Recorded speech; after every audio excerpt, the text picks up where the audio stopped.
আসসালামু আলাইকুম। শুভ সকাল। নভেম্বর মাসের 7 তারিখ 2025 সাল। সিলেটে এসেছি বাইক নিয়ে। সাথে আমাদের একটা টিম আসতেছে, তারা বাসে, কিন্তু শারীরিক অসুস্থতার কারণে আমি বাইক নিয়ে চলে আসলাম আগেই। তো আমার সাথে আছে ব্যাংকার আরিফুল ইসলাম। সেও দীর্ঘদিনের জন্য ছুটি নিয়ে আমার সাথে চলে আসছে। আর সাথে আমার পথ চলার সাথী বাইকটা আমার। তো এখন আছি সিলেটের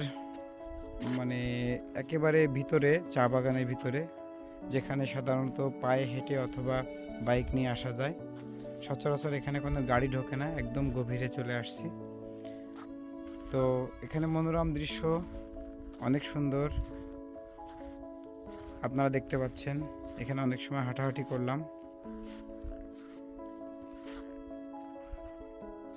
আসলে অনেক বড়, এখানে আসলে হেঁটে শেষ করা যাবে না, আর আপনাদের দেখায়ও শেষ করা যাবে না। তারপর ভালো লাগলো তাই বিষয়টা ক্যামেরা বন্দি করলাম।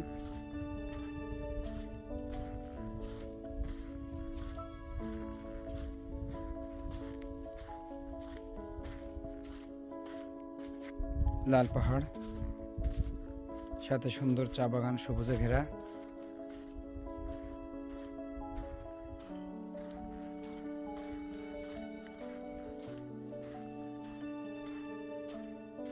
ছোট ছোট পাহাড়, অনেক সুন্দর।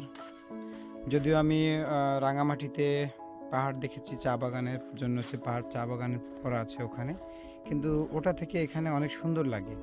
সিলেটের চা বাগানটা অনেক বেশি সুন্দর। তো আগামী দিন দেখি শ্রীমঙ্গলে যাব, সেখানে চা বাগান কেমন সেটা দেখার পরে বুঝতে পারবো যে আসলে কোনটা কেমন। আমি আগেও এসেছি এখানে, কিন্তু বাইক নিয়ে আসা হয়নি দেখে এরকম গভীরে ঢোকা হয়নি। তো যাই হোক, ভাগ্যে ছিল তাই দেখা হলো। তো আবারও দেখা হবে। আসসালামু আলাইকুম, আল্লাহ হাফেজ।